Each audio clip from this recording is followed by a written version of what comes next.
So today's webinar, we're going to look and talk about case studies. So we'll look at where is Cove lighting used, okay, and really kind of look at that in some level of depth. And we'll look at the basics of Cove lights, okay. I think it's really important that in this webinar that we just talk about some design basics that we should bear in mind.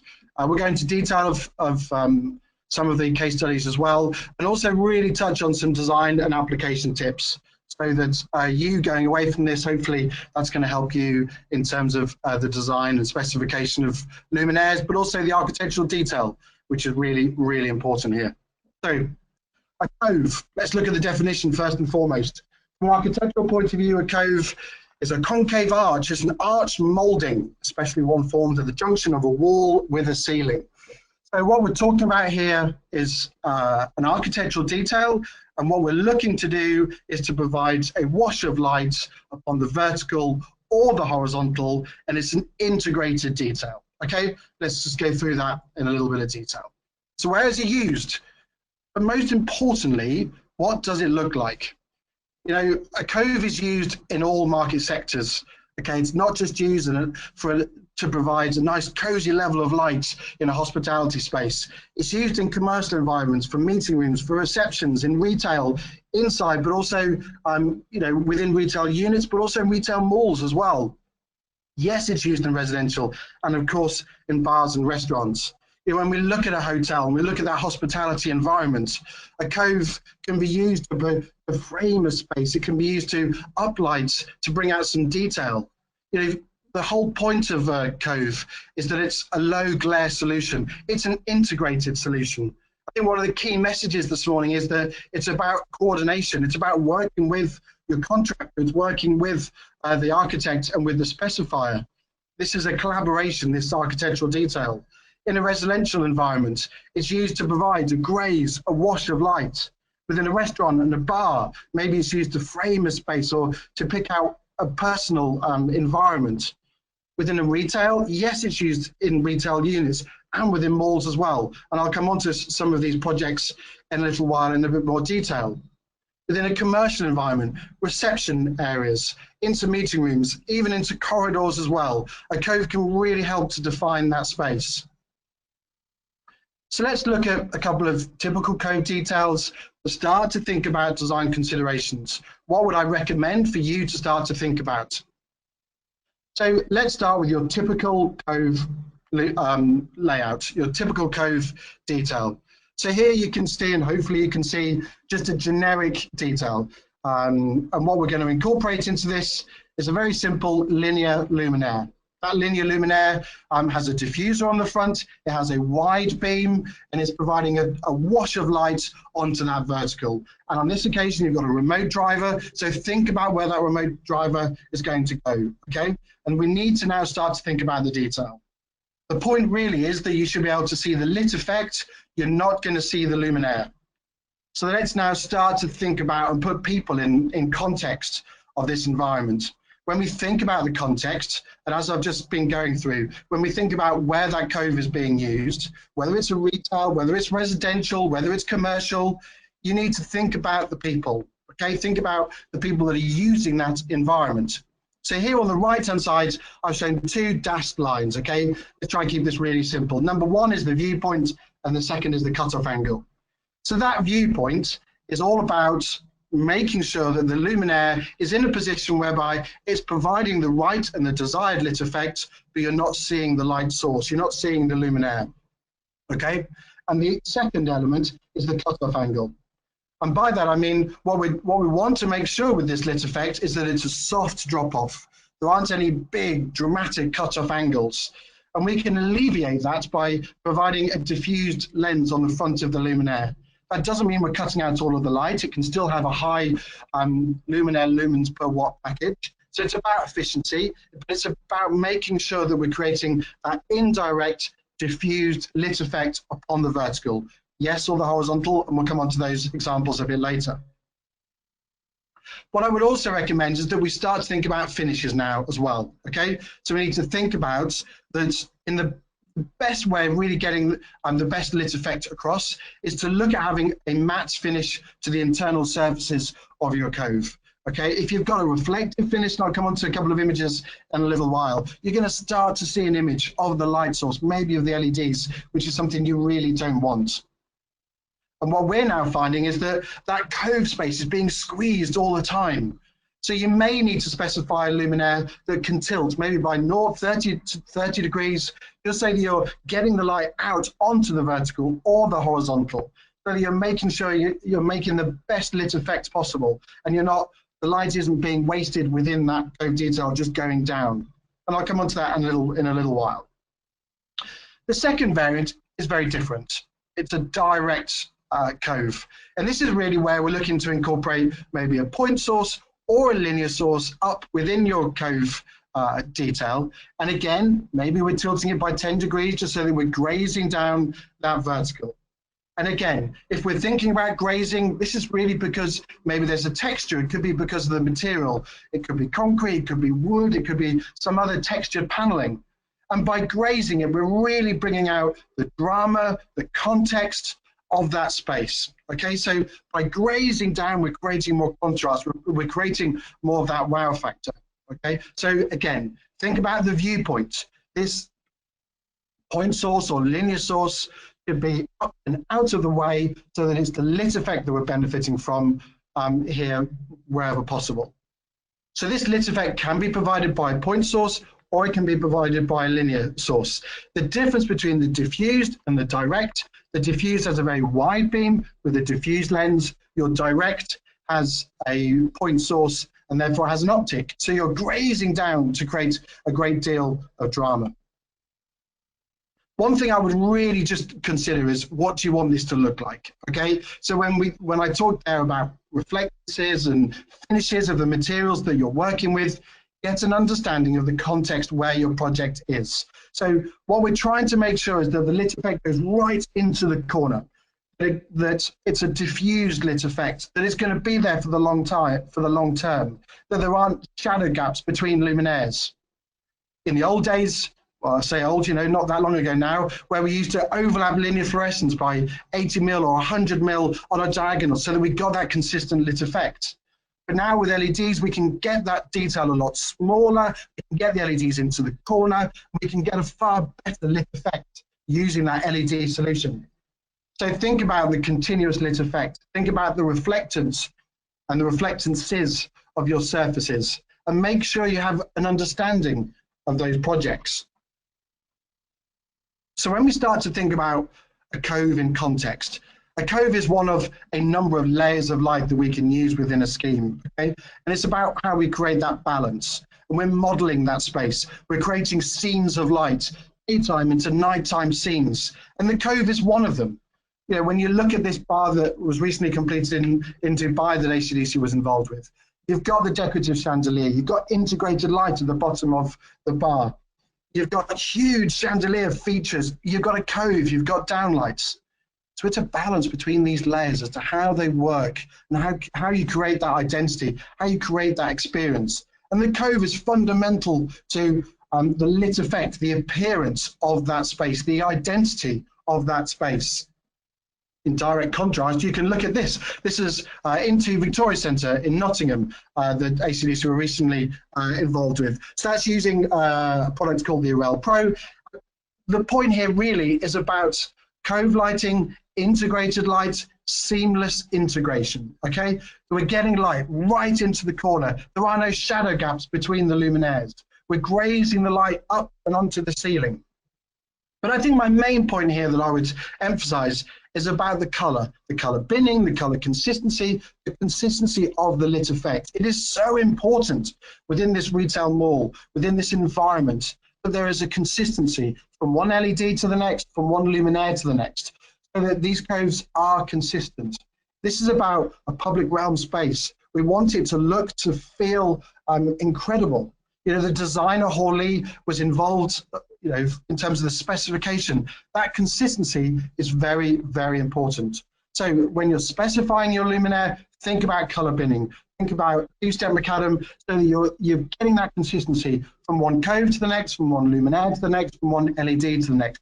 It's absolutely critical for the success, the look, the feel of this environment. So why do we use a cove? What does it do? Let's just take a little step back here and just think about why, okay? So we use a cove to frame. It defines the perimeter of a room. It accentuates a feature. So on the left-hand side, you've got a commercial environment where you've got three very different coves. You've got one at the back, grazing or providing a perimeter level of cove lights. You then have a slot, and then you've got a cove uplighting the center of that space. And it's balanced and it's working with those downlights to provide a direct lit effect. And then on the right-hand side, you've got this bar. You've got the cove and the integrated light below. You're framing that environment. It's so important. And then you can graze. You can either graze going up to accentuate the look, the feel, the texture, or obviously we can graze down the vertical as well. One of the advantages here in this example is that we're using that light to provide a reflected level of light to the space below. So then we've got no downlights. So it's about integrated lights, and where there is lighting, it's more decorative. There's more about their personality, the presence, the look, the feel of that space. Lights can always and also be used to direct, to help in terms of orientation and direction. So within a corridor environment, we can start to incorporate a cove to provide a level of direction, either by breaking up the ceiling on the left-hand side and shaping that space and defining our route all the way through, or on the right-hand side, incorporating a slot cove, where you've got that reflected light, and both areas are benefiting from that reflected level of light. And that moves us on to the next point here, which, the cove is about providing a low ambient level of light as well. So we can dim it, we can control it, we can use that reflected, diffused light to provide a low ambient level of light as well. That's really, really important. So whether it's a hospitality environment all the way through to a corridor, a cove can help to provide a low ambient level of light as well. And then it can also help to create height. My main point here that I would really put forward is that we're now being squeezed. So mechanical and electrical services here in these projects have been carefully planned so they're around the perimeter of the room. And that's enabled the cove to be in the middle of the room so that we're uplighting the center of this space. And that really helps to provide, create height within a low height space, okay? So uplighting that ceiling helps us to create height, but it's one of those layers of light working together within this space. A cove also helps to model. So here you've got an example of a food court in a shopping mall where this is all about reflected light. Yes, there's direct light, but it's about reflected light, diffused light. So it's helping people be modeled, their face, their bodies, when they're sat, when they're talking to their friends, we're modeling their face so that it's really clear. The colors are really coming through as well. So that doesn't just go for food courts. Yes, it's about changing rooms, toilets as well. It's about creating the mood and the identity of that space. Yes, a cove can also be used for architectural lighting. This could be single color, it can be dynamic. So we're grazing up and we're picking out the architecture of a space. Again, it's about identity, it's about experience, but it's about also providing that wow factor within this environment here. But remember, it's about seeing the light, not the luminaire. So a cove completes a scheme. A cove is used with downlights, with decorative, and it really helps to be one of those layers of light to really define the look, the feel, our emotional connection with the space, whatever that space is. So let's now go into a little bit more detail. Let's go into 5 typical details. So I've talked a little bit already about that typical perimeter cove. We've got the graze cove as well. 3 is an uplighting cove, which I've mentioned, slot cove, and then the last and final one is a vertical cove. Let's just go into those. They're a typical cove. I've talked about this already. Think about dimensions. I've based these dimensions on the AC/DC OREL Pro linear luminaire. So that cove lighting is defining the perimeter. When you've got a deep space, it brings people attention to the back of the room. It encourages them to come further into the space. For a smaller room, by framing it, we emphasize the perimeter of the space. It provides a low reflected ambient level of light, but we can control it. We can dim it to suit the needs of the room. Your perimeter grazed cove is, as I say, we're using a point source or a linear source, and we're just grazing down that surface. Okay, so we're accentuating the texture, the gradient, the feel, the look of that environment. Again, think about your viewpoint, think about where your drivers are going, make sure we've got access to it. So here, I talked earlier about uplighting. So this is a classic example of incorporating a perimeter cove, so we're uplighting onto the ceiling. Now, my main point here really is that we're being squeezed on dimensions all of the time. So by tilting that fitting by 30 degrees, we're getting light up and out into that space. We're getting that soft drop-off of light all the way along. Really, really important. We're not just uplighting the ceiling, so it's not going to be too harsh upon that ceiling. We're kicking it out up and along the ceiling. And another point I would raise is just think about your detail. You should be able to see here on the left-hand side the words aligned. So here what I'm looking to do is align the top of the detail with the top of your luminaire. That will make sure that people aren't able to see your luminaire and that it's out of the way, that we're seeing that lit effect, we're seeing that soft drop-off of light. Another way of uplighting is by where maybe you're not restricted, where you may want to use a Cove luminaire where it has an optic. So we're kicking out and we're grazing up that ceiling. So a 30-degree tilt again, you may want it may be less than that, you just need to focus it. So we're grazing light up, and here again, maybe it's about single color, maybe it's about dynamic. And it's not just about color when we're talking about dynamic light. Maybe it's about dynamic white as well. So bring in that dynamic white so that we can change from the daytime to the nighttime scenes as well. Now let's think about the Cove. So here, this would be a great example as to where maybe to incorporate that dynamic white environment or that dynamic white alternative. So your slot Cove is exactly that. In other words, it's a slot, it's a defined architectural detail. Here I would strongly recommend that you're working with the architects, or working with the contractor to get that crisp lines. Whether it's linear, whether it's curved, it's all about coordination and communication. So you have your luminaire, again, tilted on 30 degrees, so you're getting that light up and out of that slot. So you're defining the route, you're providing a low ambient level of light. What some people also do within the slot is also incorporate downlights. And that way you're keeping your ceiling clean of downlights, and you're incorporating that point source up and into the slot so that the display, the accent lighting is on whatever is being on display below. So here you've got your Cove and you've got your downlights incorporated into one central zone. So you're getting that ceiling feature with the Cove, and you're getting that display lighting with the downlights. And the fifth element here is about a vertical Cove. Here we're sort of on the barrier of integrated lighting, maybe furniture lighting. But I think it's still worth mentioning that a vertical Cove really provides very similar lit effect upon obviously the vertical, that soft drop off. You can see the lit effect on that on the right hand side. It brings that paneling out. Now this is probably more often used in a retail environment, maybe a changing room, where we've got that reflected, diffused light. We're using the surfaces, those matte surfaces. If it's matte white, happy days. Matte white, and we're bouncing the light off those surfaces so that we're modeling the face. We're modeling people when they're looking in the mirror, they're getting that diffused light. It's really, really important. So think about, again, color consistency, color rendering, the quality of how your luminaires are going end to end to ensure there are no shadow gaps. It must and really should be a consistent lit effect. So before we end, let's look at 5 case studies. I've mentioned this project a little bit already.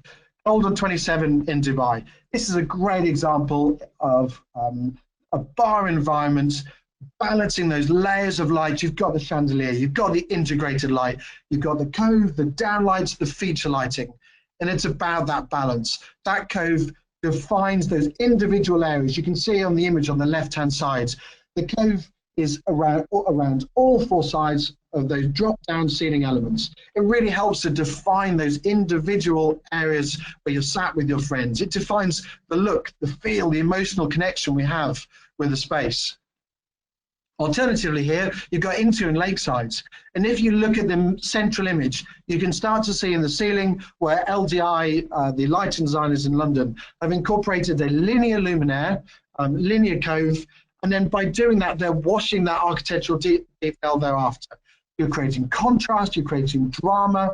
So the cove is actually becoming your feature within the ceiling. And on the same image on the left, you can see the textured pillar. So you've got a halo cove grazing down that pillar, accentuating the detail. And on the left picture, you've then got a backlit ceiling. So here within one single area, you've got 3 different ways of cove and integrated lights combined with direct lighting as well. So this is about providing a feature, providing a continuous lit effect.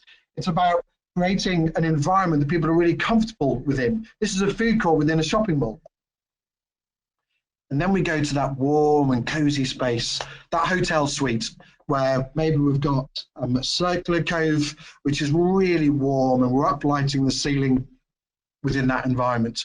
Or maybe it's integrated light, and we're really bringing out the texture of the materials and using that warm light to be integrated and grazing up onto the ceiling. So here, this is about a little bit more the emotional side. It's about controlled lights, daytime, nighttime scenes, of really making that a personal light. And in a similar way, a residential environment. This is not my home, I probably wish it was, but anyway. 2 very different ways of cove lighting. On the left-hand side, you're grazing up that ceiling, providing reflected light to the space below. And on the right-hand side, you have that cinema projection room, where you've got a very small cove, and we're integrating the linear source, providing a continuous lit effect, grazing up onto the ceiling. This is a great way of providing that low ambient level of light and a controlled light as well. And then here we have that commercial environment. So you can see on the image on the right-hand side, there's the cove at the very top. So we're uplighting the ceiling. You've got a slot cove, and then on the ground floor and also on the first, you've got a cove around the outside coming down the vertical. So you're using a cove to provide light up onto the ceiling. It's raising our eye line, but at the same time, it's framing, it's providing a focus upon the reception desk as well. So to conclude, what would be my main points? Why do we use a cove? It's low glare, it's integrated. But as well as that, it defines a space, it defines an environment. Make sure that you're speccing a luminaire that is continuous. And by that, I mean, when it's end-to-end, that there are no dark points, that it's going end-to-end, it's providing a continuous wash of light. But it's also continuous in terms of color and color consistency. So think about the specification of your LED and the control of your luminaire as well. Do you want it to be dimmable so you've got that day and nighttime scene? Maybe it's also dynamic white as well. And how? So think about the position. Where's that fitting going to go? Think about the architectural detail. I'm more than happy that we share these slides so that we can provide that level of guidance. But think about the context. Where is the cove? Think about the people that are using that as well. Okay, so think about the viewpoint. Maybe your fitting needs to be on a 30-degree tilt, just to make sure you're getting more light out and you're not losing the lights all the way up into the cove. So use that tilt so that we're grazing the light onto the vertical or onto the ceiling. And think about your finish. Okay, think about making sure that it's not a lacquered finish or reflective finish, because you will see the LED source, you'll see whether it's a linear point source, you'll see it, and you may not get that lit effect that you were looking for. So I thank you for your time. If you have to leave us now,